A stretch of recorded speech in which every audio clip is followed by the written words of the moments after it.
లవదొకియ సంఘం గురించి మాట్లాడుకుందాం. ప్రకటన 3వ అధ్యాయము 14వ వచనం. లవొదికయలో ఉన్న సంఘపు దూతకు ఇలాగూ రాయుము. ఆమెన్ అనువాడును, నమ్మకమైన సత్య సాక్షియు, దేవుని సృష్టికి ఆదియునైన వాడు చెప్పు సంగతులేవనగా. చాలమ్మా, ప్రార్థన చేసుకుందాం.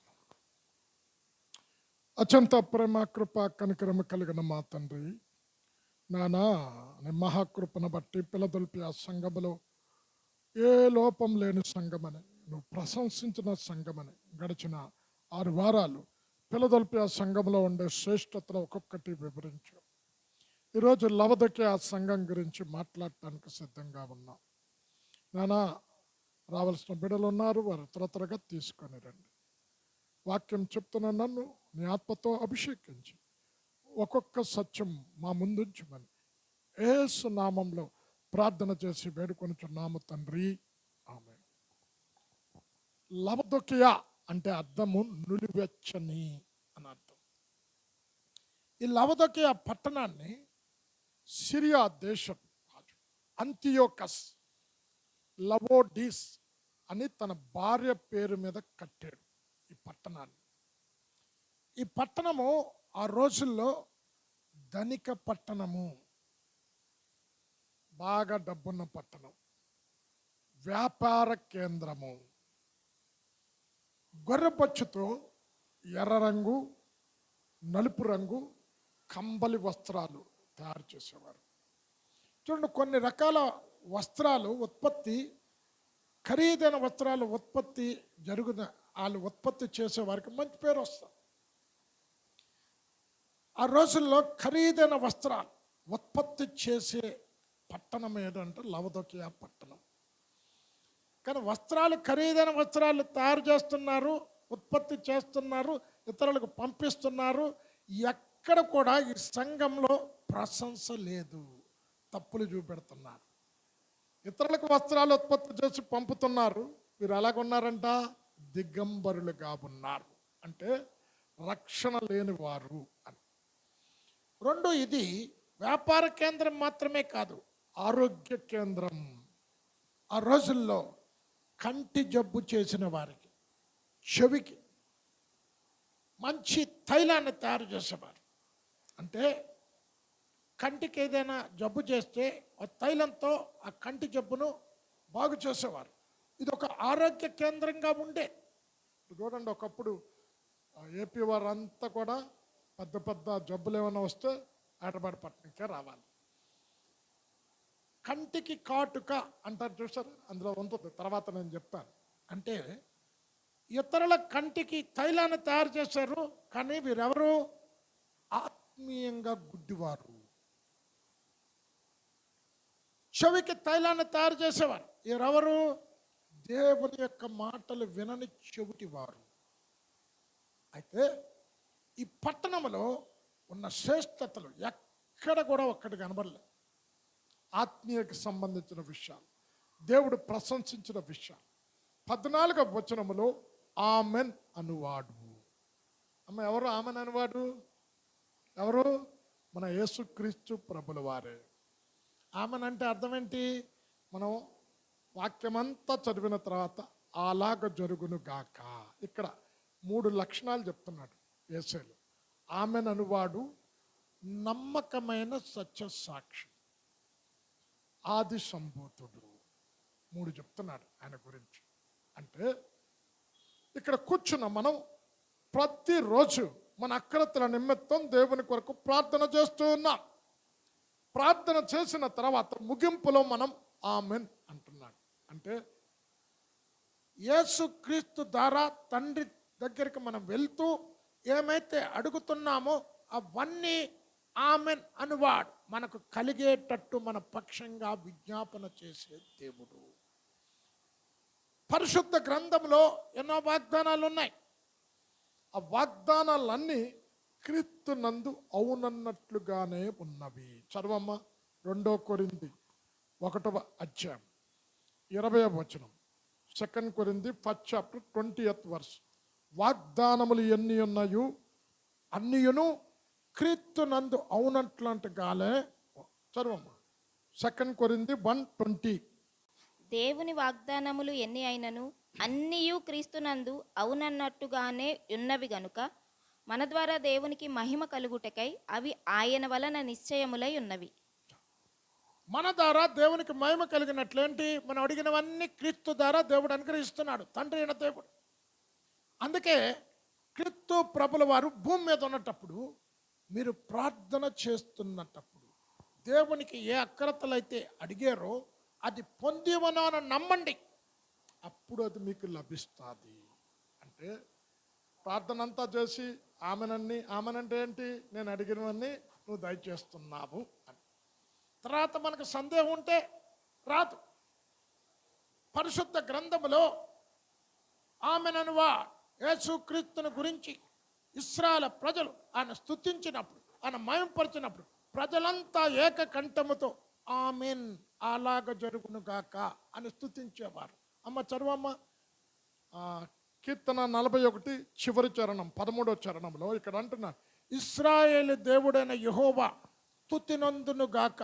ఇశ్రాయేలు దేవుడైన యెహోవా శాశ్వత కాలము నుండి శాశ్వత కాలము వరకు స్తుతినందును గాక అని కీర్తనాకారుడు అంటుంటే ప్రజలందరూ ఏమంటున్నారు? ఆమేన్ అలాగ జరుగును గాక. చదవమ్మా. ఇశ్రాయేలు దేవుడైన యెహోవా శాశ్వత కాలము నుండి శాశ్వత కాలము వరకు స్తుతింపబడును గాక. ఆమేన్ ఆమేన్. అమ్మ, ఈ ఆమెన్ అని ఎవరు అంటున్నారు? ప్రజలందరూ. అందుకే ఈ రోజుల్లో దేవుళ్ళుగా పిలువబడుతున్న వారు కొంతకాలం ఉంటారండి. ఒక దినం వస్తుంది, ప్రతి మోకాలు యేసు నామములో వంగినట్టు, ప్రతి నోరు యేసుక్రీస్తు ప్రభువారిని ఒప్పుకునేటట్టు అంచె దినాలలో యాకోబు పర్వతం దగ్గరికి అంట గుంపులు గుంపులుగా విస్తార జనసమూహం దేవుని ఆరాధించటానికి వస్తారు. అంటే శాశ్వతంగా స్తుతించబడుతున్న నామం ఆయన దొక్కటిదే. రెండోది అమ్మ, ఆయన నామం ఏంటంట? మహిమ కలిగిన నామమ్మ. 72 కీర్తన పట్టుకోమ్మా. మహిమ కలిగిన నామం. ఆయన మహిమ కలిగిన దేవుడు కనుక ఆయన స్తుతినందును గాక. సర్వభూమి ఆయన మహిమతో నింపబడి ఉన్నది అంటే ప్రజలందరూ ఆమేన్ అంటున్నారు. 72 చివరి వచనం. ఆయన మహిమగల నామము నిత్యము స్తుతింపబడును గాక. సర్వభూమియు ఆయన మహిమతో నిండియుండును గాక. ఆమేన్ ఆమేన్. చూడండి, ఆమెన్ అంటారు ప్రజలు. ప్రజలు ఏమన్నారమ్మా అక్కడ? చెప్పండి, ఏమన్నారు? సర్వభూమి ఆయన మహిమతో నింపబడినది అంటే ప్రజలందరూ ఏమన్నారు? అలాగ జరగాలి. ఆయన నామం మహిమ కలిగిన నామం కనుక స్తుతినందరూ. మీరు అంటలేదని అంటే, ప్రభువా ఎవరు స్తుతించకూడదు, నీ భూమి కూడా అంతే కదా అంటే మీకు అర్థం కాలేదన్నమాట. ఇది చదవండి. 1 కొరింథీ 14వ అధ్యాయం. ఇక్కడ అంటున్నాడు, నేను ఆత్మతో ప్రార్థన చేస్తాను, మనస్సుతో ప్రార్థన చేస్తాను, ఆత్మతో పాడతాను, మనస్సుతో పాడతానని 16వ వచనంలో ఏమంటున్నాడు తెలుసా? ఆయన స్తుతించినప్పుడు, కృతజ్ఞతాస్తుతులు చెల్లించినప్పుడు ఉపదేశము నొందిన వాడు గ్రహింపకుండున ఎడల ఎలాగా ఆమెనని చెప్తాడు. చదవమ్మ 14:16. అమ్మ, ఇప్పుడు మీకు నేను ఆత్మతో ఏమైనా చెప్తున్నానా, భాషలతో ఏమైనా? భాషలు మాట్లాడేవాడు తను దేవునితో మాట్లాడుతున్నాడు, తనకు దేవునికి తప్ప ఇంకొకరికి తెలియదు. అయితే మీరు అందరికీ అర్థమైన లాంగ్వేజ్లో మాట్లాడాను కదా, ప్రజలంతా ఏమన్నారు? ఆమేన్. ఇప్పుడు మీరు అనలేదంటే ఏంటమ్మా? ఇక్కడ వాక్యం ఏముంది? ఉపదేశము నొందిన వాడు గ్రహింపలేదు అంటే మీకు గ్రహింపు ఉంటే ఏంటి? చూడండి, కొన్నిసార్లు విదేశాల్లోకి వెళ్ళినప్పుడు కొన్ని సామర్లకోటలోని కొన్ని స్థలాలలో లోతైన చర్చలు అందరూ తప్పట్లు కొట్టి ఆమేన్ ఆమేన్. స్పీకర్కి ఎంత ఎంకరేజ్మెంట్ అండి అది. ఇక్కడ ఏమన్నాడు? ఉపదేశము నొందిన వాడు గ్రహింపకుండిన ఎడల కృతజ్ఞతాస్తుతులు చెల్లించినప్పుడు ఆమెన్ అని ఎలాగ చెప్తాడు? ఇప్పుడు మీరు చదువుతుందేంటమ్మా? ఇశ్రాయేలీలందరూ ఏమన్నారు? ఆమెన్. అమ్మ 89 కీర్తన చివరి చరణంలో ఏమన్నాడు తెలుసా? యెహోవా నామం నిత్యము స్తుతినందును గాక అంటే ప్రజలందరూ ఆమేన్. ఆ, యెహోవా నిత్యము స్తుతి నొందునుగాక. ఆమేన్ ఆమేన్. అనండి ఆమేన్ అని. మీకు స్తుతించడం ఇక్కడ ఏమన్నాడు? యెహోవా నామం నిత్యము అంటే ప్రభువా నిత్యము నీ నామం స్తుతుండాలి, మా దేశంలో నీ నామం స్తుతించబడాలి అన్నప్పుడు ప్రజలంతా ఆమెన్ అంటే ఏమవుతుంది? మన అనకపోతే ప్రభు స్తుతించకపోయినా పర్లేదులే, నేను అక్కడనే దాల్లే అన్నట్టుంది మీకు. అమ్మా ఇక్కడ భక్తుడైన దావీదు అంటున్నాడు, మొదటి దినవృత్తాంతాలు 16వ అధ్యాయం పట్టుకోమ్మా. ఎందుకు ఆయన స్తుతించాలి? ఒకటి, శాశ్వత కాలం ఉండే దేవుడు, ఈరోజు ఉండి రేపు మాయమైపోయే దేవుడు కా. అందుకే దేవుడు మొట్టమొదట మోషేకు దర్శించినప్పుడు నీ పేరేంటంటే ఏం చెప్పాలి అంటే ఏమన్నాడు? నేను ఉన్నవాడు అనువాడైన దేవుడు, I am that I am. నేను ఈరోజు ఉంటా, రేపుంటా, శాశ్వత కాలం ఉంటా, కనుక ఆయన ఒక్కడే స్తుతినందును గాక. తర్వాత ఏమంటున్నాడు? మహిమ కలిగిన నామమైనది అంటే ఆయన మహిమా స్వరూపుడు, కోటి సూర్యుల తేజస్సు కంటే తేజస్సు కలిగిన వాడు, సూర్యుని సృష్టించిన దేవుడు, అంతకంటే మహిమ కలిగిన వాడు. కనుక ఆయన మహిమ కలిగిన దేవుడు. ఆయన మహిమ కలిగిన దేవుడే కాదు, సర్వభూమి ఆయన మహిమతో నింపబడింది. ఆమేన్ అన్నారు. మూడోది, నిత్యము స్తుతించాలి ఆయనను. ఇక్కడ భక్తుడైన దావీదు మొదటి దినవృత్తాంతాలు 16వ అధ్యాయం 36వ వచనంలో ఎందుకు స్తుతించాలంటే ఆయన నామము పరిశుద్ధమైన నామము కనుక ఆయనకు కృతజ్ఞతాస్తుతులు చెల్లించి ఇక్కడ అంటున్నాడు ఆయన. అమ్మ చదువమ్మా. మేము నీ పరిశుద్ధ నామమునకు కృతజ్ఞతాస్తుతులు చెల్లించునట్లు, నిన్ను స్తుతించుచు అతిశయించునట్లు. అమ్మ ఏమన్నాడు? నీ నామం పరిశుద్ధమైన నామం, నీకంటే పరిశుద్ధులు భూమి మీద ఎవరు లేరు, నువ్వు సాటి లేని పరిశుద్ధ దేవుడు. ఇప్పుడు ఇశ్రాయేలు ప్రజలు ఐగుప్తు నుంచి బయలుదేరిన తర్వాత ఎర్ర సముద్రం దాటిన తర్వాత అక్కడ కంచెరు కొట్టుకొని మిరియాము నాట్యం చేస్తూ పాట పాడుతూ ఏమంది? వేల్పులలో నీ వంటి వాడు లేడు. కెరూబులు, షెరూబులు, దేవదూతలు దేవుణ్ణి కొనియాడటానికి, ఇప్పుడు రాజులను ఆ రోజుల్లో కొనియాడటానికి రాజరాజా, రాజ మార్తాండయ్య ఏదో అనేవారు కదా. ఇప్పుడు దేవునికి ఏమంటారు తెలుసా? పరిశుద్ధుడు, సాటి లేని పరిశుద్ధుడు. ఇక్కడ అంటున్నాడు అన్య జనములలో నుండి మమ్మల్ని విడిపించుము, అప్పుడు మేమందరము కూడా నిన్ను కృతజ్ఞతాస్తుతులు చెల్లించదమంటే ఆమేన్. చదువమ్మా. అన్యజనుల వశములో నుండి మమ్మును విడిపింపుము అని ఆయనను బతిమాలుకొనుడి. ఇశ్రాయేలీయులకు దేవుడైన యెహోవా యుగములన్నిటను స్తోత్రము నొందునుగాక. ఈలాగున వారు పాడగా జనులందరూ ఆమేన్ అని చెప్పి యెహోవాను స్తుతించిరి. అందరూ ఏంటి? జనులందరూ అంటే మీరు అనాలా ఏమని? యుగ యుగములు. ఎందుకంట ప్రభు అన్న జనాంగం మమ్మల్ని బాధపడుతుంది, అన్న జనాంగం సువార్త ప్రకటించకుండా ఆటంకపరుస్తుంది. నీ నామం పరిశుద్ధమైన నామం కనుక యుగ యుగాలు ఉండే దేవుడు కనుక నిత్యము నీ నామం స్తుతింపదగినది కనుక ఇక్కడ అంటున్నాడు మమ్మల్ని విడిపించు, అప్పుడు మేము నిన్ను స్తుతిస్తాము అంటే ఆమేన్ ఆమేన్.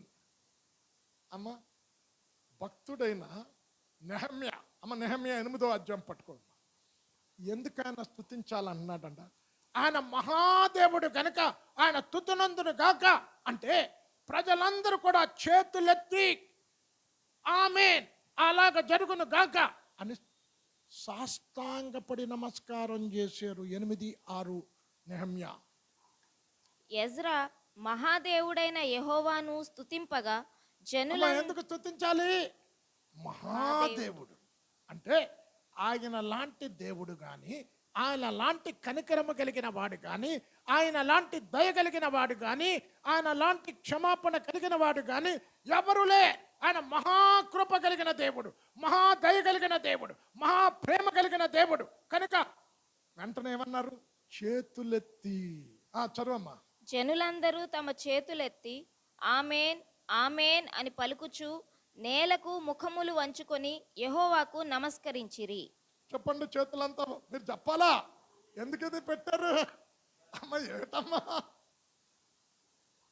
అది ఎందుకు అప్పుడు ఇది ఈ వాక్యం ఏంటమ్మా?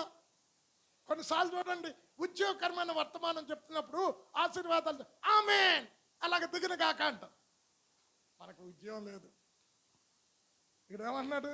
మహాదేవుడు ప్రభువా, ఒకప్పుడు మేము పాపులం, నీ ప్రేమ, నీ మహాప్రేమ మమ్మల్ని ఆకర్షించింది, ప్రేమతో నీ దగ్గరికి పిలుచుకున్నావు, మమ్మల్ని రక్షించావు, చేతులెత్తి ఆమేన్ ఆమేన్ సాష్టాంగపడి నమస్కారం చేశారు.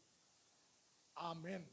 కొన్నిసార్లు ప్రార్థన చేసినప్పుడు చూడండి, దేవుడు ఎంత గొప్ప దేవుడు. సాటర్డే రెడ్డి కన్వర్ట్ ఒకళ్ళ ఇంట్లో కుడికి పెట్టారు, రెడ్డి కన్వర్ట్. అయితే ఆయన ఎప్పటి నుండో స్టార్ట్ చేసి ఆపేశాడు ప్రోగ్రాం. నేను 7 ఆశీర్వాదాలు చెప్పి ఆయన అక్కడ అన్నాడు, ప్రారంభించినది మధ్యలో ఆప్ చేయకుండా ముగించాలి. నాకు తెలియదండి ఆయన దాని కొరకు ఆరాట పడుతున్నాడని. వచ్చి అంతా అయిపోయిన తర్వాత మరుసటి రోజు వచ్చి స్పష్టంగా దేవుడు మీతో మాట్లాడాడు. చూడండి, అంటే ఆమేన్ ప్రభువా మాట్లాడావు నువ్వు, అలాగ నా జీవితంలో జరుగును కాక ఆమేన్ ఆమేన్ అనువాడు. అంటే నువ్వు ప్రార్థన చేసినది, దేవుని అడిగిన మనవులు, దేవుని అక్రతలను తీర్చి ఆమేన్ అను దేవుడు అన్న వాగ్దానాలన్నీ నమ్మదగినవి. ఆమా. రెండోదేంటి? మూల వాక్యం చదువు. నమ్మకమైన సత్య సాక్షి. సాక్ష్యం అంటే ఏంటి? కళ్ళతో చూసింది, చెవులతో వినింది చెప్పటం, చూచిన వాటిని విన్న వాటిని ఏది కూడా విడిచిపెట్టకుండా చెప్పటము సాక్ష్యము. అమ్మ యోహాను సువార్త 5వ అధ్యాయం పట్టుకోమ్మా. ఇక్కడ క్రీస్తు ప్రభుల వారు ఎవరంట? నమ్మకమైన సాక్షి ఎవరు? యేసయ్యే. ఇక్కడ అంటున్నాడు, యోహాను సాక్ష్యం కంటే నా సాక్ష్యం గొప్పది. ఇక్కడ అంటున్నా, నేను చేసిన క్రియలే నన్ను గూర్చి సాక్ష్యం చెప్తున్నాయి. అంటే నీ క్రియలు నిన్ను గూర్చి సాక్ష్యం చెప్పాలి. 5:36. అయితే యోహాను సాక్ష్యము కంటే నాకెక్కువైన సాక్ష్యము కలదు. అదేమనినా, నేను నెరవేర్చుటకై తండ్రి ఏ క్రియలను నాకు ఇచ్చి ఉన్నాడో నేను చేయుచున్న ఆ క్రియలే తండ్రి నన్ను పంపి ఉన్నాడని నన్ను గూర్చి సాక్ష్యం ఇచ్చుచున్నవి. చాలు అమ్మ. ఏంటంటే సాక్ష్యం ఇస్తుంది? క్రియలు. అంటే నువ్వు ఎక్కడ నివాసం ఉంటున్నావో నువ్వు చేసే క్రియలు నీ గురించి సాక్ష్యం చెప్తాయి. నువ్వు నిజమైన క్రైస్తవుని జీవితం జీవిస్తే, ఏమండి మా ఇంటి పక్కన ఉన్నదండి ఒక స్త్రీ, ఒక కుటుంబం, ఎప్పుడు కూడా భార్యాభర్తలు దెబ్బలాడుకున్నట్టు కానీ, వాళ్ళ ఇంట్లో కలహాలు కానీ విరోధాలు కానీ ఎప్పుడు చూడలేదు. క్రైస్తవ కుటుంబం అంటే అలాంటిదేమో. మన క్రియలు మన గురించి సాక్ష్యం చెప్తాయి. మత్తయి 5:16 మనుష్యులు మీ సత్క్రియలను చూచి పరలోకమందున్న మీ తండ్రి మహిమపరచబడినట్లు మీ వెలుగును ప్రకాశింపనీయుడి. 5:16. మనుష్యులు మీ సత్క్రియలను చూచి పరలోకమందున్న మీ తండ్రిని మహిమపరచునట్లు వారి ఎదుట మీ వెలుగు ప్రకాశింపనీయుడి. మన క్రియలు మన గురించి సాక్ష్యం చెప్పాలి. అమ్మ చాలా దినాల క్రితం జగన్నాథ్ అనే పేరు, ఆయన ఆఫీసర్. నేను ట్రాన్స్ఫర్ అయినప్పుడు ఆయన వచ్చి కూర్చొని, హైందవుడు, క్రైస్తవులను ఎంతో మందిని చూశాను, ఈయన నడవడిక ప్రవర్తన మేము కనిపెట్టాం, మంచి క్రైస్తవుడు ఎలాగుండాలో ఇతను చూసి నేర్చుకోవాలి. ఎవరు చెప్పారు ఆమె సాక్ష్యం? అమ్మ ఎవరు? క్రైస్తవుడు కాదు, ఒక అన్యుడు. అమ్మ మన గురించి మనం సాక్ష్యం చెప్పుకోవటం కాదు, నువ్వు ఏ స్థలములో నివాసం ఉంటున్నావో ఆ స్థలములో నివాసం ఉంటున్నవా నీ క్రియలను బట్టి దేవుని నామం మయంపరచబడేటట్టు.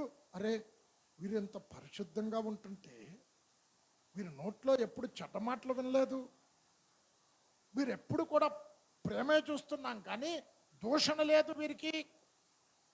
వీరు ఆరాధిస్తున్న దేవుడు ఎంత గొప్ప దేవుడో కదా, వీరు ఇంత చక్కగా ఉంటున్నారనంటే అన్న సాక్ష్యం మనని బట్టి చెప్పాలి. సమూయేలు వృద్ధాప్యంలో ఉన్నప్పుడమ్మా, మొదటి సమూయేలు 12 పట్టుకో. ఇశ్రాయేలీల 12 గోత్ర ప్రజలు ఎదుట నిలబడి, నేను యాజకుడిగా ఉన్నా, ప్రవక్తగా ఉన్నా, న్యాయాధిపతిగా ఉన్నా, ఎవరి దగ్గరైనా గార్ధపమునైనను లేక ఎద్దునైనను తీసుకున్నానా, న్యాయంగా తీర్పు తీర్చకుండా లంచం తీసుకొని ఏ పైన చేసేనా, ఎవరికైనా ఏ కీడైనా కలిగించేనా, ఏ బాధ అయినా పెట్టేనా, పెడితే చెప్పండి అని అడిగితే సమాజమంతా ఏకకంఠంతో సాక్ష్యం చెప్పారు సమూయేలు గురించి. మొదటి సమూయేలు 12:2 నుంచి చదవాలి. రాజు మీ కార్యములను జరిగించును, నేను తల నెరసిన ముసలివాడను, నా కుమారులు మీ మధ్యనున్నారు. బాల్యము నాటి నుండి నేటి వరకు నేను మీ కార్యములను జరిగించుచూ వచ్చి తిని, ఇదిగో నేనున్నాను. నేనెవని ఎద్దునైనా తీసుకొంటినా, ఎవని గార్ధబమునైనా పట్టుకొంటినా, ఎవనికైనా అన్యాయము చేసి తినా, ఎవనినైనా బాధ పెట్టిటినా, న్యాయము నాకు అగపడకుండా ఎవని ఎద్దనైనా లంచము పుచ్చుకొంటినా, అలాగూ చేసిన ఎడల యెహోవా సన్నిధిని ఆయన అభిషేకము చేయించిన వాని ఎదుటను వాడు నా మీద సాక్ష్యము పలుకవలెను. ఒక్క నిమిషం, ఏమన్నాడండి? అన్యాయంగా ఏదైనా తీసుకున్నానా, ఎవరికైనా బాధ పెట్టానా, ఎవరికైనా కష్టపెట్టానా చెప్పండి. వా, ఎంత ఖర్చు కావాలండి. నేను వెళ్తున్న సంఘాల్లో ధైర్యంగా నిలబడి అడగగలను. ఎప్పుడైనా ఆ ప్రాజెక్టు అని, ఈ ప్రాజెక్ట్ అని, లేక పేదలకు వస్త్రాలు పంచాలి, మీరు ఏమైనా కానుకలు ఇవ్వండి అని, లేకపోతే మిషన్ ట్రిప్కి వెళ్తున్నా నాకు ఎంత ఖర్చు అవుతుంది, మీరు కొంత సహాయం చేయండి అని ఎప్పుడైనా ఎవరినైనా, అమ్మ 18 ఇయర్స్, ఇప్పుడు గుడ్ ఫ్రైడే వస్తే 19 ఇయర్స్ వస్తుంది. బ్రదర్ ఎప్పుడైనా అడిగావా? ఆ సాక్ష్యం ఉండాలి, నమ్మకమైన సాక్ష్యం. యేసుక్రీస్తు ప్రభుల వారు భూమి మీద విడిచిపెట్టాలి. అమ్మ చదువమ్మా ఇక్కడ, అదే కంటిన్యూ చేయి. అప్పుడు నేను మీ ఎదుట దానిని మరలా నిత్తుననెను, నీవు మాకు ఏ అన్యాయమైనను ఏ బాధనైనను చేయలేదు, ఏ మనుష్యుని యొద్ద గాని నీవు దేనినైనను తీసుకొనలేదని వారు చెప్పగా, అతడు చూడండి, సమాజం అంతా ఏకకంఠంతో చెప్తున్నారు, దేనిని ఎప్పుడు ఎక్కడ తీసుకోలే. అమ్మా, ఒక ఆయన ఎప్పుడు వాళ్ళని అడగటం వీళ్ళని అడగటం చేస్తూ ఉండేటట. ఒక సేవకు, ఒక ఆమె సరోజిని సిస్టర్ అని మా ఇంటికి ఆ పాస్టర్ని పట్టుకొచ్చింది. మీకు ఒక దైవజనుడిని చూపిస్తానండి. ఆయన ఎప్పుడు మాకు దాదాపు 20 సంవత్సరాల పైనుంచి తెలుసు, ఎవరిని ఎప్పుడు అడగలేదు. మీకు ఇంట్రొడ్యూస్ చేస్తాను, తీసుకురా అని తీసుకొచ్చింది మా ఇంటికి. ఆ రోజు మా ఇంట్లో క్రిస్మస్ ముందు సెలబ్రేషన్ చేసి అందరితో పాటు ఆయనకు కూడా ఫస్ట్, ఆయన ఎవరో నాకు తెలియదు, వచ్చాడు. ఆయన సేవకుడని సేవ చేస్తున్నాడని ఆయనకు కూడా ఒక జత బట్టలు ఇచ్చాడు. ఆయన వెళ్ళి ఇంటికి వెళ్ళి అంటాడట, అంత బ్రదర్ ఎవరికి అడగలేదులేండి, కరెక్టే మీరు చెప్పింది, ఇంతమందికి బట్టలు పంచుతున్నాడు అన్నట్టు పార నుంచి ఏమైనా డబ్బు వస్తుందేమో. ఆమెమో ఒకసారి రండి ఆయన చూద్దరు మీరు, ఆయనకున్న దాంట్లో ఎలా చేస్తాడు, ఎప్పుడు మేము ఒకరి దగ్గరికి వచ్చి అడిగినట్టు చూడలేదు అని అంటే, ఆ రోజు December 20 మా వెడ్డింగ్ డే సెలబ్రేట్ చేస్తూ అదే రోజు బట్టలు డిస్ట్రిబ్యూట్ చేస్తాం. పాస్టర్లు అందరికీ తీసుకున్నారు, ఒక 50 మంది పాస్టర్లకి డిస్ట్రిబ్యూట్ చేశారు. ఈయన కూడా వచ్చాడు. ఈయన ఇంటికి వెళ్ళి అంటున్నాడట, ఆమె ఫోన్ చేసి, బ్రదరు మీ దగ్గర నేర్చుకుంటాడా నన్ను తీసుకొస్తే, కరెక్టే అండి మీరు చెప్పింది, ఎవరిని అడగలి, కానీ అక్కడి నుండి వస్తుందేమో డబ్బులు అన్నాడు. ఇంకేమనాలమ్మా? నమ్మకమైన చూడండి ఇక్కడ క్రియలు చెప్తున్నాయి సాక్ష్యం. అమ్మ రెండోది అమ్మ యోహాను సువార్త 5వ అధ్యాయం పట్టుకో. తండ్రి సాక్ష్యం చెప్తున్నాడు, నన్ను పంపిన తండ్రి నా గురించి సాక్ష్యం చెప్తున్నా. 5:37. మరియు నన్ను పంపిన తండ్రియే నన్ను గూర్చి సాక్ష్యం ఇచ్చుచున్నాడు. చాలు అమ్మ. ఒకటి ఏం చెప్తుంది యేసు గురించి? ఆయన చేసిన క్రియలు. రెండు ఎవరు చెప్తున్నారు? తండ్రి చెప్తున్నాడు, ఈయన నా ప్రియ కుమారుడు, ఈయన యందు నేను ఆనందిస్తున్నా అని పరలోకము నుండి తండ్రి స్వరం బాప్తిసం తీసుకున్నప్పుడు విన్నారు అక్కడ ఉన్న వారందరూ. యేసుక్రీస్తు ప్రభుల వారు రూపాంతర కొండకెళ్ళి రూపాంతరము చెందినప్పుడు పరలోకము నుండి దేవుని స్వరం మరలా విన్నారు, ఈయన నా ప్రియ కుమార్, ఈయన యందు నేను ఆనందిస్తున్నా. చూడండి తండ్రి సాక్ష్యం చెప్తాడు. చూడండి అమ్మ ఆదికాండం 7వ అధ్యాయం పట్టుకోమ్మా. నా గురించి తండ్రి సాక్ష్యం చెప్తున్నాడు. నా ఈ తరము వారంతటిలో నీ ఒక్కడవే నీతిమంతుడివి. చదవమ్మా 7:1 జెనసిస్. ఆదికాండం 7:1. యెహోవా, ఈ తరము వారిలో నీవే నా ఎదుట నీతిమంతుడివై ఉండుట చూచితిని గనుక నీవును నీ ఇంటివారును ఓడలో ప్రవేశించుడి. అమ్మ ఎవరు చెప్తున్నారు? మనుషులా? దేవుడు. దేవుడు చెప్తే ఏమనాలి? మనుషులు చెప్తే ఏమనాలి? దేవుడు ఆమేన్ అనాలి. అది సాక్ష్యం. ఇక్కడ క్రియలు చెప్తున్నా యేసుక్రీస్తు గురించి తండ్రి సాక్ష్యం చెప్తున్నాడు, నోహు గురించి సాక్ష్యం చెప్తున్నాడు, యోబు గురించి తండ్రి సాక్ష్యం చెప్తున్నాడు. యోబు 1వ అధ్యాయం పట్టుకోమ్మా. యోబు గురించి ఏమన్నాడు తెలుసా? తూర్పు దేశం అంతటిలో మిక్కిలి ధనవంతుడైన నా భక్తుడిని చూచావా? అతడు యథార్థవంతుడు, మొదటి క్వాలిటీ. 2 న్యాయవంతుడు. 3 దేవుని యెడల భయము కలిగిన వాడు. 4 భక్తి కలిగిన వాడు. ఇంకా 5 చెడుతనమును విసర్జించిన వాడు. 6 అతని వంటి వాడు భూమి మీద ఒక్కలేడట. 9వ వచనం చదవమ్మా. 6 లక్షణాలు చెప్తున్నాడు అండి తండ్రి. అందుకు యెహోవా, నీవు నా సేవకుడైన యోబు సంగతి ఆలోచించితివా? అతడు యథార్థవర్తనుడు. ఏమన్నాడు? కపటం అతనిలో లేదండి. హృదయంలో ఒకటి పెదాలతోటి మాట్లాడేవాడు కాదు. హృదయపూర్వకంగా దేవుని ఆరాధించేవాడు, హృదయపూర్వకంగా పేదలను ప్రేమించేవాడు. కపటము లేదు అతనిలో. అతడు యథార్థవర్తనుడును న్యాయవంతుడునై దేవుని యందు భయభక్తులు కలిగి. ఏముంది? భక్తుందానికి భయం కూడా దేవుడు అంటే ఉంది. న్యాయంగా తీర్పు తీర్చేవాడు, అన్యాయస్తుడు కాదు. మా కుటుంబం అని ఒకటి, పరాయివారు అని ఒకటి లే. ఎవరు ఏది చేసినా న్యాయంగా చెప్పేవాడు. చెడుతనము విసర్జించిన వాడు. ఏమన్నాడు? చెడుతనమే లే. చెడుతనమును ఏమంట? విసర్జించాడంట.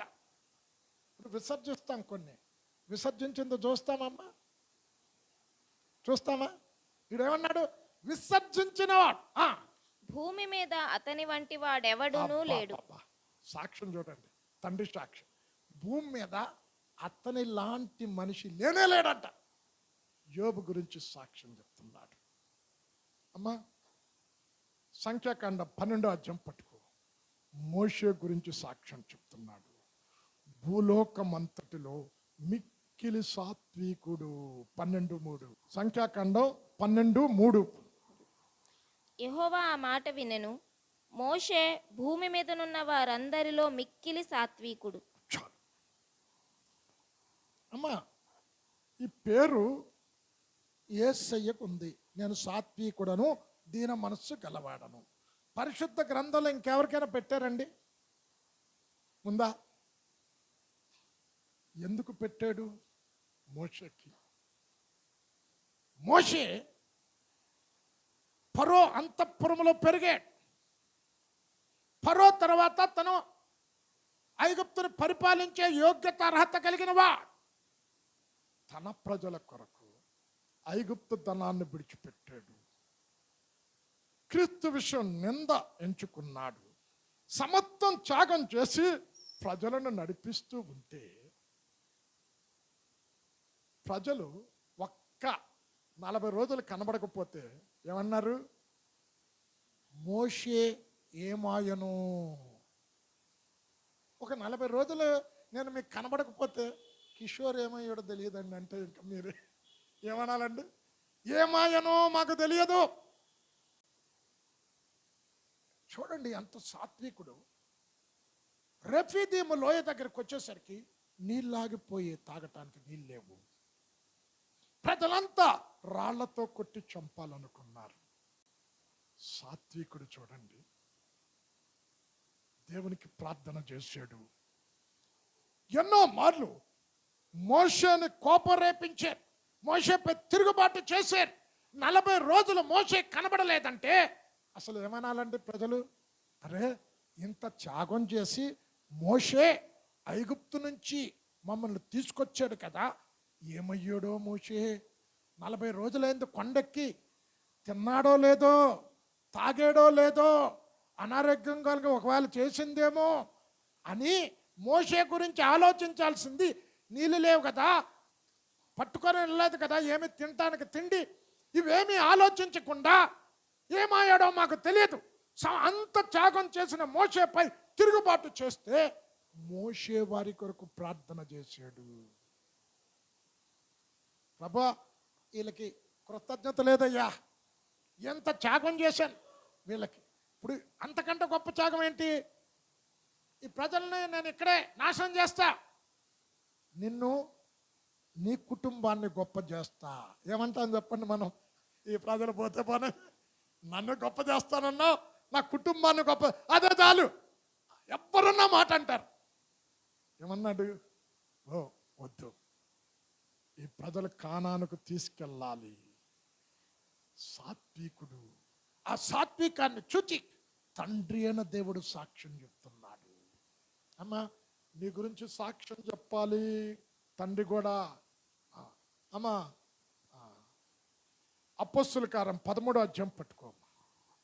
ఇక్కడ దావీదు గురించి సాక్ష్యం చెప్తున్నాడు. నేను యెష్షయా కుమారుడైన దావీదును కనుగొంటిని, అతడు నా హృదయానుసారుడు, నా ఉద్దేశములన్నీ నెరవేర్చువాడు. 13:22. తరువాత అతనిని తొలగించి దావీదును వారికి రాజుగా ఏర్పరచెను. మరియు ఆయన, నేను యెష్షయి కుమారుడైన దావీదును కనుగొంటిని, అతడు నా ఇష్టానుసారుడైన మనుష్యుడు, అతడు నా ఉద్దేశములన్నీ నెరవేర్చునని చెప్పి అతనిని గూర్చి సాక్ష్యం ఇచ్చెను. అబ్బబ్బబ్బా. నా ఉద్దేశములు కొన్నే నెరవేర్చాడనుందా? అన్నీ సాక్ష్యం చెప్పాడు. చూడండి, దేవుని చిత్తానుసారుడు, దేవుని చిత్తాన్ని నెరవేర్చిన రాజు, దేవుని హృదయానుసారుడు, దేవుని యొక్క హృదయ స్పందన ఎరిగినవా దావీదు గురించి సాక్ష్యం చెప్పాడు. ఇప్పుడు పౌలు గురించి సాక్ష్యం చెప్తున్నాడు. Acts 9 chapter పట్టుకోమ్మా.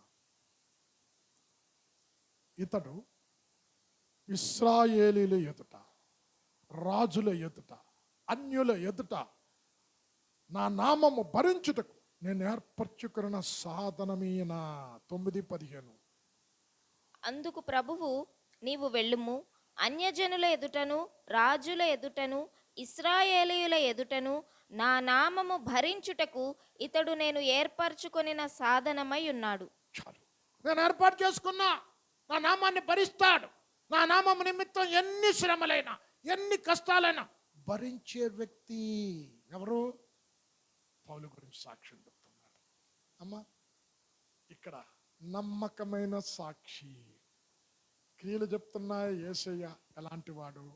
తండ్రి చెప్తున్నాడు. అమ్మా, ఆ యోహాను సువార్త 5వ అధ్యాయం పట్టుకోమ్మా. లేఖనములు అతని గురించి సాక్ష్యం చెప్తున్నాయి. లేఖనములో నిత్య జీవము కలదని దాన్ని పరీక్షిస్తున్నారు కదా, అవి నా గురించి సాక్ష్యం చెప్తున్నాయి. 5:37, 39. లేఖనములందు మీకు నిత్య జీవము కలదని తలంచుచు వాటిని పరిశోధించుచున్నారు, అవే నన్ను గూర్చి సాక్ష్యమిచ్చుచున్నవి. ఏం చెప్తున్నాయి?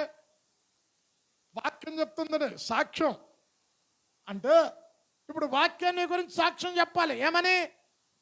వీరు ఆదివారం వాక్యం విన్నప్పుడు వారిలో లోపాలు చెప్తున్నప్పుడు తీసేసుకుంటున్నా, వాక్యానుసారంగా నడుచుకుంటున్నారు. బైబిల్ స్టడీకి వచ్చినప్పుడు వారితో మాట్లాడినప్పుడు సాక్ష్యం ఎలాగ ఉండాలని చెప్పినప్పుడు క్రియల ద్వారా, ఇంకా తండ్రి సాక్ష్యం, ఇంకా అన్నజనుల ఎదుట సాక్ష్యం, ఇంట్లో సాక్ష్యం, బయట సాక్ష్యం, ఇవన్నీ ఉన్నటప్పుడు ఈరోజు ఒప్పుకున్నారు, విడిచిపెట్టారు అని వాక్యం చెప్పాలి. నేను అంటాడు వాక్యము నాన్న గురించి సాక్ష్యం చెప్తూ ఉన్నది. ఇప్పుడు ఈ వాక్యం విన్న తర్వాత వాక్యానుసారంగా నడుచుకోకపోతే, వాక్యానుసారంగా జీవించకపోతే ఈ వాక్యమే ఏం చేస్తుంది తెలుసా? తీర్పు తీరుస్తుంది నీకు. 12:48 యోహాను సువార్త. నన్ను నిరాకరించి నా మాటలను అంగీకరింపని వానికి తీర్పు తీర్చువాడొకడు కలడు. నేను చెప్పిన మాటయే అంత్యదినమందు వానికి తీర్పు తీర్చును. అమ్మా, ఏం తీర్పు తీరుస్తాట? వాక్యం. అరే విన్నాడు, ఆ రోజు మాట్లాడే, అతనిలో ఉన్న బలహీనత చూపించే, అతనిలో ఉన్న పాపం చూపించే, అతనిలో ఉన్న అవిధేయత చూపించే, అతనిలో ఉన్న తిరుగుబాటును చూపించే, కలహాలు చూపించే, విరోధాలు చూపించే, శరీర కార్యాలు చూపించే, అస్సలు మార్పు లేదు. విన్నాడు, విన్నట్టు వెళ్ళిపోయాడు. అదే వాక్యం, అదే మాట నీ గురించి తీర్పు తీరుస్తుంది. చూడండి, యేసయ్య గురించి క్రియలు సాక్ష్యం చెప్తున్నాయి, తండ్రి సాక్ష్యం చెప్తున్నాడు, లేఖనాలు సాక్ష్యం చెప్తున్నాయి. ఏ లేఖనాలు అయితే బోధించాడో ఆ లేఖనానుసారంగా జీవించాడు ఆయన. ఇంకెవరు చెప్పారు? పిలాతు భార్య సాక్ష్యం చెప్తుంది. అమ్మ, మత్తయి 27 అధ్యాయం పట్టుకోమ్మా. మత్తయి 27:19 ఆ నీతిమంతుని జోలికి నువ్వు పోవద్దు. ఆయన నీతిమంతుడు, పాపం లేనివా, దేవుని కుమారుడు అని పిలాతు భార్య తీర్పు తీర్చటానికి పిలాతు ఉన్నప్పుడు పిలాతు భార్య వర్తమానం అందించింది. అతను నీతిమంతుల జోలికి పోవద్దు, ఈ రాత్రి నేను కలగన్నా. చదవమ్మ 27:19. అతడు న్యాయపీఠము మీద కూర్చుండి ఉన్నప్పుడు అతని భార్య, నీవు ఆ నీతిమంతుని జోలికి పోవద్దు, ఈ ప్రొద్దు ఆయనను గూర్చి నేను కలలో మిక్కిలి బాధపడితినని అతని యొద్దకు వర్తమానము పంపాను. చాలు అమ్మా, పక్క పేజీ తిప్పమ్మా. అమ్మ ఏమని చెప్తుంది? ఈ రాత్రి కలగన్నా. అతని గురించి నీతిమంతుడని సాక్ష్యం చెప్పింది. అమ్మా, యూపీలో జరిగిన సంఘటన కూడా చెప్తున్నా. కొన్ని కుటుంబాలు దేవుని అంగీకరించాయి. ఆ గ్రామంలో క్రైస్తత్వము అన్నది లేదు. అయితే ఒక యవన బిడ్డడు వ్యతిరేకంగా పనిచేస్తే చనిపోయాడు.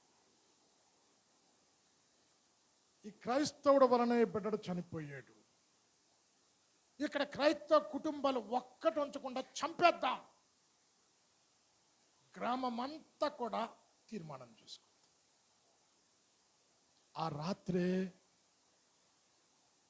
ప్రతి వ్యక్తి కలలో చనిపోయిన వ్యక్తి కనబడి, వారి జోలికి పోవద్దు, వారు సత్య దేవుణ్ణి ఆరాధిస్తున్న భక్తులు. ఎంటర్ విలేజ్ అంతా కళ్ళ వచ్చిందటండి. వచ్చిందా ఎప్పుడైనా మీకు ఆ న్యూస్ విన్నారా? చూడండి, ఆ రాత్రే కల వచ్చింది. అంటే క్రీస్తు కొరకు మంచి సాక్ష్యం కలిగి జీవిస్తే దేవుడు నీతో మాట్లాడతాడు, నీ శత్రువులతో కలలు దర్శిస్తాడు. అమ్మా, మీకు ఇంతకు మునుపు ఒకసారి చెప్పే, సింగరేణి కోలరి 1000 గజాల స్థలం. దేవుడు పెంతెకోస్తు అనుభవం కలిగిన వ్యక్తి, ఆయన సాక్ష్యం, నా వాక్యం ఒక దగ్గర జరిగిందన్నమాట. ఆయన, నువ్వు ఎవరిని డబ్బులు అడగొద్దు, ఇంట్లో కూర్చొని ప్రార్థన చెయ్యు, చర్చి కన్స్ట్రక్షన్కి అవసరమైన డబ్బు పంపిస్తా అని దేవుడు చెప్పాడట. ఆయన మోకరించి స్తుతి స్తోత్రం చెప్తుంటే సిమెంట్ వస్తుంది, ఐరన్ వస్తుంది, అన్నీ వస్తుంది. అయితే Saidabad colony CI circle inspector పిల్లలు వేస్తున్నప్పుడు దగ్గరికి వచ్చాడు. ఇక్కడ మందిరం కట్టద్దు, ఎరగొడతా కడితే అన్నాడు. వెళ్ళిపోయాడు. ఈయన సిమెంట్ వచ్చింది, ఐరన్ వచ్చింది, ఇటుకలు వచ్చాయి, శాండ్ వచ్చింది, లేబర్ని పెట్టుకున్నాడు, కట్టొద్దని అంటున్నాడు. ఆ ఏరియా సిఐఏ ఏం చేయాలో అర్థం కాలేదు. ఆ రాత్రంతా ఉపవాసం ఉండి స్తుతి స్తోత్రం, స్తుతి స్తోత్రం, దురాత్మ కార్యాలు బంధించు అని ప్రార్థన చేస్తున్నాడు. సిఐ కూతురు 9th క్లాస్ చదువుతుంది, కలలో యేసే ప్రదర్శించాడు. మీ నాన్నని చర్చి జోలికి పోవద్దని చెప్పు, పోతే ప్రాణం తీసుకుంటానని చెప్పాడు. సహజంగా సర్కిల్ ఇన్స్పెక్టర్లు లేటుగా వస్తారు కదా, రాత్రి లేటుగా వస్తారు. వాళ్ళు అప్పటికి పడుకుని పోతారు పిల్లలు. తెల్లారుజాము స్కూల్కి వెళుతూ పిల్ల తండ్రి దగ్గరకు వచ్చి, నానా నాన్న రాత్రి యేసే కల్లోకి వచ్చాడు, చర్చి జోలికి పోవద్దని మీ నాన్నకి చెప్పు, వెళ్తే ప్రాణం తీసుకుంటారని చెప్పన్నాడు. పులిక్కి పడ్డాడంట. ఈయన చర్చి దగ్గరికి వెళ్ళి ఆ మాట చెప్పాడని కూతురికి తెలియదు, బాలకి తెలియదు. గబగబా పోలీస్ స్టేషన్కి వెళ్ళకుండా చర్చికి వెళ్ళాడట.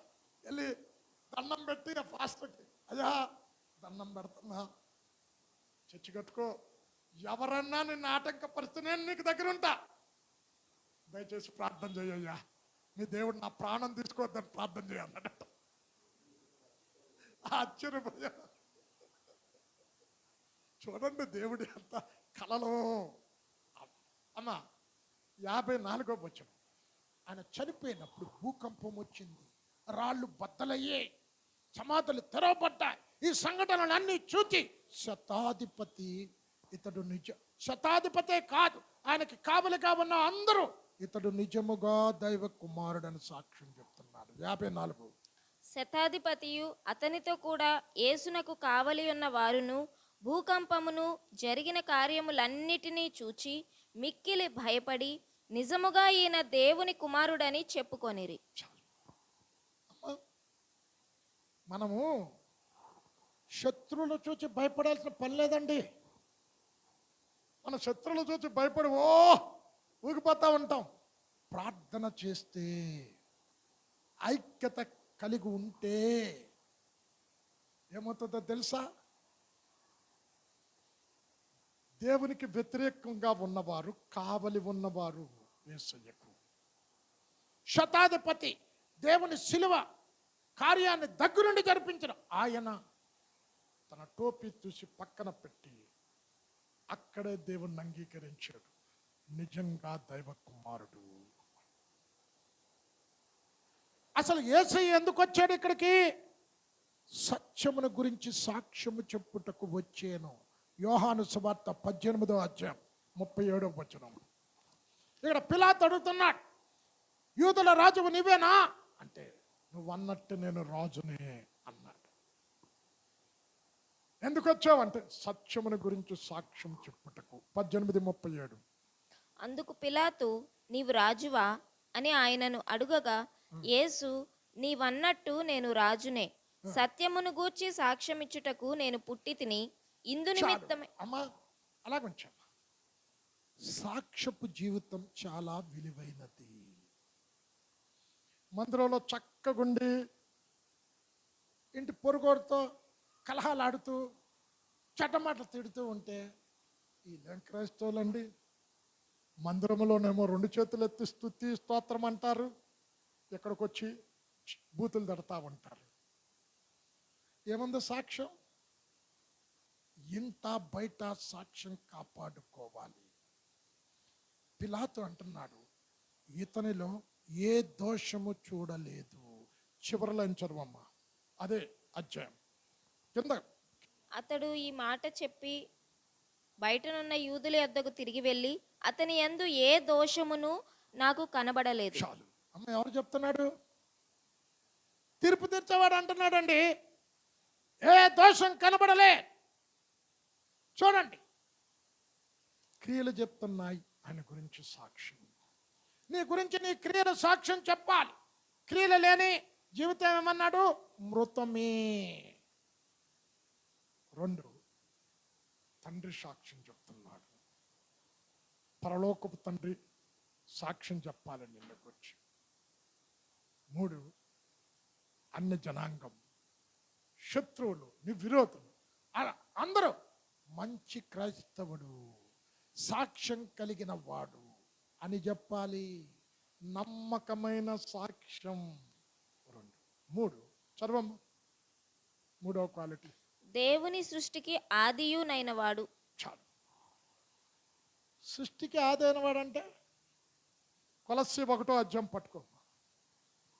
ఇక్కడ అంటున్నాడు, ఆయన దేవుని స్వరూపై ఉండి సర్వ సృష్టికి ఆది సంభూతుడై ఉన్నాడు. అంటే సృష్టి అంతా కూడా ఆయన ద్వారా కలిగింది. ఎలా అనగా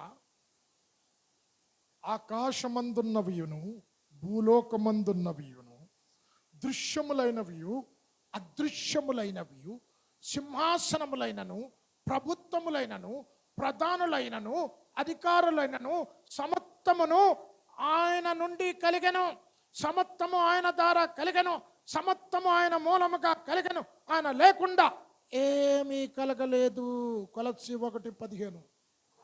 ఆయన అదృశ్య దేవుని స్వరూపి అయి ఎవరంటమ్మా? దేవుని స్వరూపి. సర్వ సృష్టికి ఆది సంభూతుడై ఉన్నాడు. అంటే ఆది సంభూతుడు అంటే ఏంటి? సమస్త సృష్టికి కారణభూతుడు ఆయనే. ఏలయనగా ఆకాశమందున్నవియు భూమి అందున్నవియు, ఆకాశములో ఉన్న ప్రతిది, ఈ నక్షత్రాలు కానీ ఏమంటారు, ప్లేటో, ఇవన్నీ ఏంటమ్మా? ఇవన్నీ ఆకాశంలో ఉన్నవన్నీ సృష్టించినోడు. భూమి మీద ఉన్న సమస్త వృక్షాలు, సమస్త జలచరాలు, దృశ్యమైనవి గాని అదృశ్యమైనవి గాని, నీ కంటికి కనబడనివి, కంటికి కనిపించేవి అన్నీ. అవి సింహాసనములైనను ప్రభుత్వములైనను. ప్రభుత్వం కూడా ఒక వ్యక్తిని కూర్చోబెట్టాలన్నది ఎవరు? ప్రధానులైనను అధికారములైనను సర్వమును ఆయన యందు సృజింపబడెను. సర్వమును ఆయన ద్వారాను ఆయనను బట్టి సృజింపబడెను. ఆయన లేకుండా, ఆయన అన్నిటికంటే ముందుగా ఉన్నవాడు, ఆయనే సమస్తమునకు ఆధారభూతుడు. ఆయన సృష్టించబడిన వాడు కాదు. ఇప్పుడు క్రిస్మస్ అనగానే యేసయ్య పుట్టాడండి. ఇప్పుడు ఇక్కడ కూర్చున్న సురేష్, నువ్వు ఎప్పుడు పుట్టావు అంటే ఇయర్ చెప్తాడు. పుట్టకముందు ఏం చేసావు అంటే ఏమంటాడు? పాగలగడా అంటాడు. అంతే కదా. పుట్టిన వాడికి పుట్టక ముందు చరిత్ర లేదు. ఆయన పుట్టినవాడు కాదు. 2025 సంవత్సరాల క్రితం దిగి వచ్చిన వాడు పరలోకము నుండి. ఇక్కడ అంటున్నాడు ఏంటా? సమత్తానికి ఆధారభూతుడు. ప్రభుత్వాలు కూడా ఆయన ద్వారానే ఉంటాయంట. ప్రభుత్వం ఆయన చేతులు. అమ్మ చదవమ్మది దానియేలు 4వ అధ్యాయం 28 అనుకుంటా. అమ్మ ఎన్నో వచనం? 26.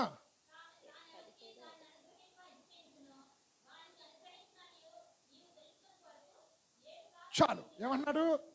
సర్వోన్నతుడైన దేవుడు సమస్త మానవాళి ప్రభుత్వాల మీద అధికారం కలిగినవా. ఎవరు ఆయనకి అధికారం ఇవ్వాలనుకుంటే ఇస్తాడు. చాలా దినాల క్రితం ప్రెస్ క్లబ్ ఎక్కడుంది? లాల్ బహదూర్ స్టేడియం దగ్గర ఉంటుంది ప్రెస్ క్లబ్. ప్రెస్ క్లబ్లో ఆల్ డినామినేషన్స్ బిషప్లు అందరూ వచ్చారు. వాక్యం చెప్పడానికి నన్ను పిలిచారు. ఎందుకో తెలుసా? జయలలిత విత్డ్రా చేసుకుంది, ప్రభుత్వం పడిపోయింది. మరలా ప్రభుత్వం రాకూడదు అని ప్రేయర్ మీటింగ్ పెట్టారు. ఆ రోజు మాట్లాడిన వాక్యం ఇది తీసుకొని మాట్లాడాను నేను. ఏమని? ప్రభుత్వాలు ఎవరిని నియమించాలన్నది ఆయన చేతిలో ఉన్నది. ఏమన్నాడు? ప్రభుత్వములైనను, సింహాసనములైనను, ప్రధానులైనను, అధికారులైనను సమస్తము ఆయనే నియమిస్తాడు. అమ్మ, యోహాను సువార్త 1వ అధ్యాయం పట్టుకోమ్మ.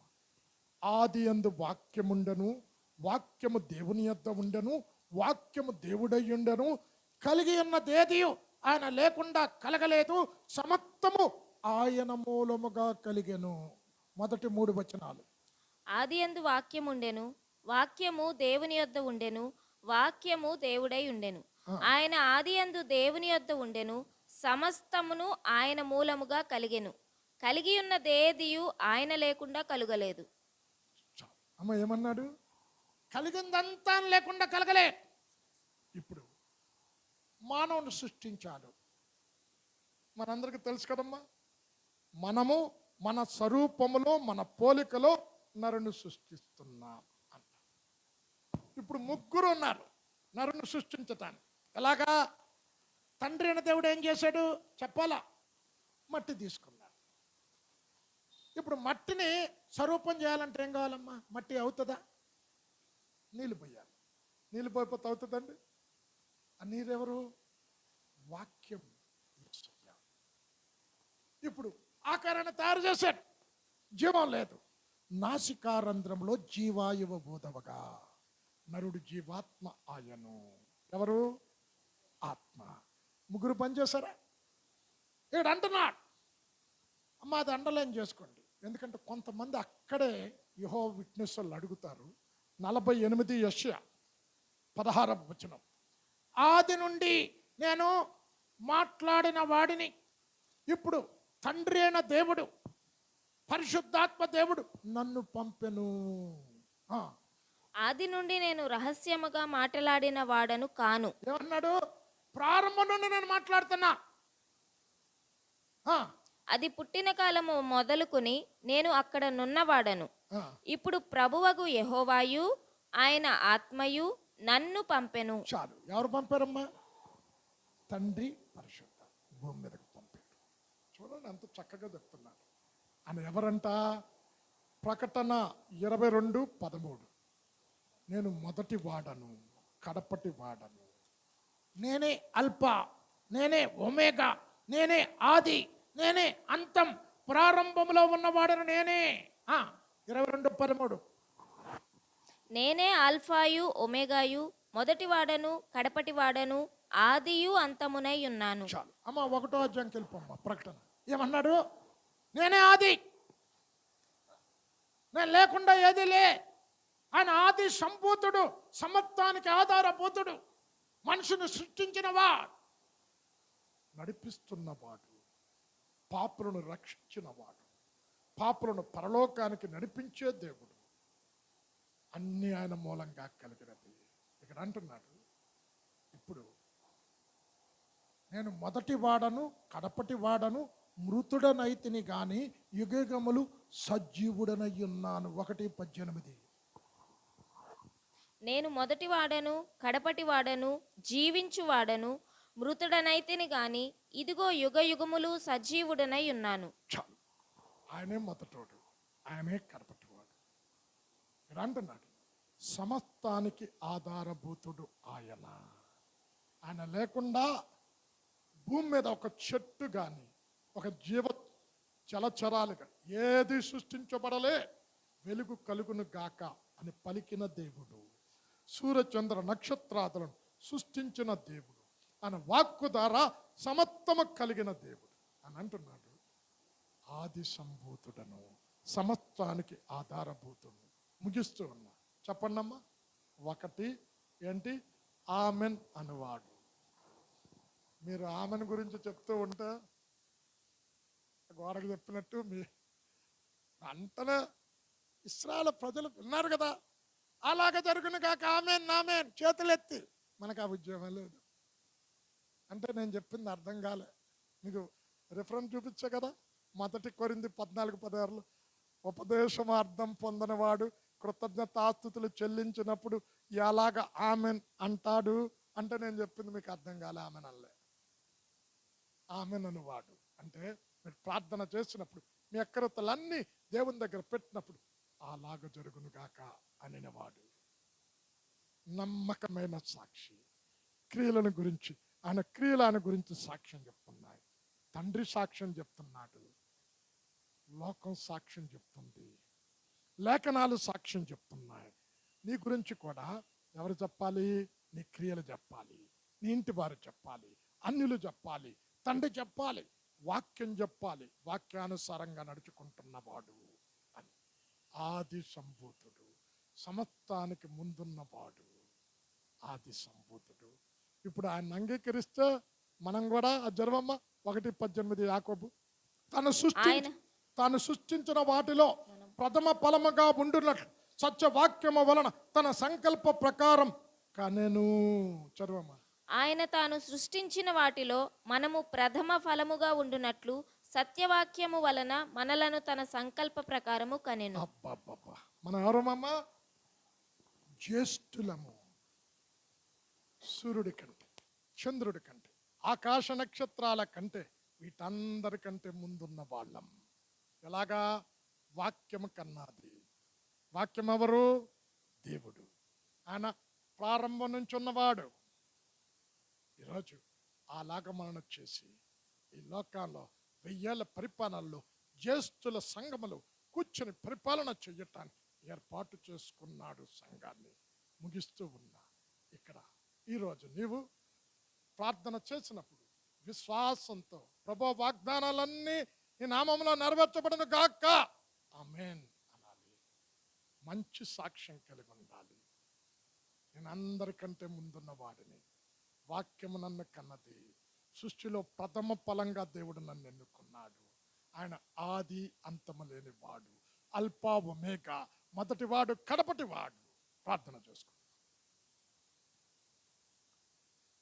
అత్యంత ప్రేమ, కృప, కనికరము కలిగిన మా తండ్రి, ఈరోజు లవదొకియా సంఘములో మొదటి వచనం నీ గురించి మాట్లాడుతున్న 3 మాటలు మా ముందుంచే నీకు వందనాలు చెల్లిస్తూ ఉన్నా.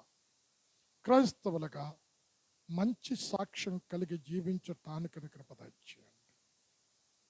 మేము ప్రార్థనలో నీ సన్నిధికి వచ్చి అడిగినప్పుడు అవి పొంది ఉన్నామని, అలాగ జరుగును గాక అని వాటిని పొందుకోవటానికి కృప దయచేయమని, వచ్చిన ప్రతి బిడ్డగా వాక్యపు వెలుగులో వారి జీవితాలు సరిచేసుకోవటానికి కృప దయచేయండి.